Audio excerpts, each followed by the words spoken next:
prinsip habeas corpus kan itu intinya kan. Jadi sebetulnya ini lagi bagaimana kita memisahkan itu. Di satu pihak ada klaim bahwa pengacara tidak boleh menolak kasus. Iya, tapi Ya, kalau Anda imparsial, kalau mata Anda ditutup oleh Dewi apa namanya Armis itu. ya, ya. Tetapi kalau kalau dia terbuka mata dari awal, artinya dia tahu bahwa dia nggak boleh lakukan pembelaan karena dia tahu bahwa akan ada tadi ketidakadilan tuh dalam soal pengetahuan pembelaan misalnya.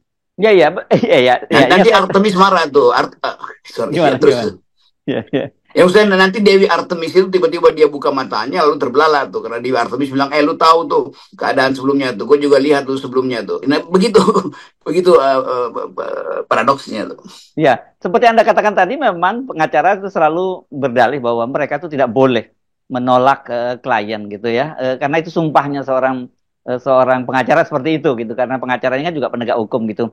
Tetapi saya kira dalam kasus korupsi mestinya ya mesti dibedakan, apalagi seperti Anda sebutkan tadi, ini dia berhadapan dengan KPK yang menjadi pengacaranya sekarang orang-orang yang pernah lama di KPK dan dia menjadi lawan dari orang-orang seperti Syahrul Yassin Limpo ini gitu.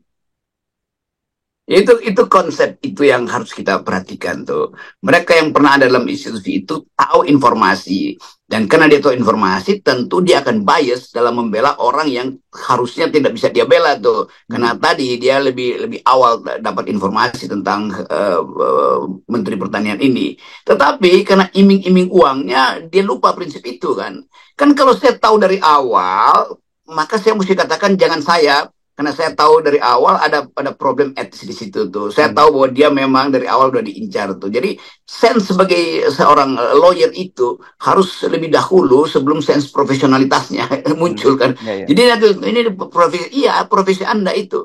Tetapi etos dari profesi itu artinya mesti dia disclaimer dulu bahwa dia tidak tahu apa-apa loh tentang hasil Lawson Limboy selain soal pembela hukum acaranya. Faktanya dia pasti tahu dan mesti diasumsikan dia tahu karena dia atau mereka mantan-mantan KPK ini pernah tahu kasus-kasus yang sama di KPK.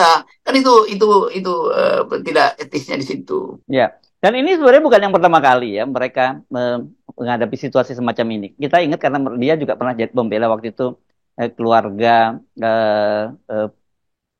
dari apa dari Sambo ya.